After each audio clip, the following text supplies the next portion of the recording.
Hello viewers, good evening. మా దగ్గర Bathukamma ready అయిపోతుంది. అంటే పువ్వు రెడీ చేసుకుంటేనే కదా బతుకమ్మ రెడీ అవుతుంది.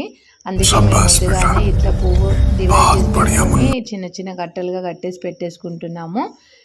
ఇది మా చేనులో పువ్వు అంట.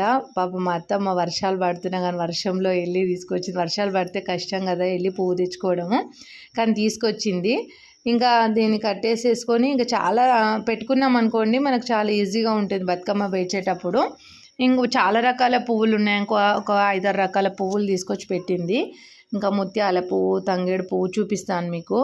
ఇక్కడ ఇట్లా ముత్యాల పువ్వు, తంగేడు పువ్వు, దానికి ఇలా కట్టలు కట్టి పెట్టేసుకొని ఇంకా చివర్లు కూడా తీసేస్తాము. అంటే ఒక డిజైన్ అట్లా, ఒక డిజైన్ ఇట్లా డైరెక్ట్గా పెడతామన్నమాట. ముత్యాల పువ్వుకి మేము రంగుల అద్ది కూడా పెడతాము. మంచిగా పేరుస్తాం బతుకమ్మ. చాలామందికి మంచిగా పేర్చాలి, మనదే పెద్ద బతుకమ్మ అవ్వాలని అనుకుంటాం కదా ఎవరమైనా. మీరు ఎలా చేసుకుంటున్నారు బతుకమ్మ పండుగ? నిజంగా ఇది తెలంగాణ ఆడపడుచులకు ప్రత్యేకమైన పండుగ అని చెప్పుకోవచ్చు. చూడండి, ఇట్లా దానికి చిన్నగా కట్టలుగా కట్టేసుకొని పెట్టేసుకుంటాం. అంతా రెడీ అయిపోయింది. రేపు వర్షం పడకపోతే బాగుండని కోరుకుంటున్నాను. మీరు కూడా కోరుకోండి. ఎందుకంటే వర్షం పడితే ఎక్కువ ఆడలేము, అంతే తెచ్చింది అంతా వేస్ట్ అవుతుంది కదా. నా వీడియో నచ్చితే నా ఛానల్ సబ్స్క్రైబ్ చేయండి, లైక్ చేయండి. బాయ్.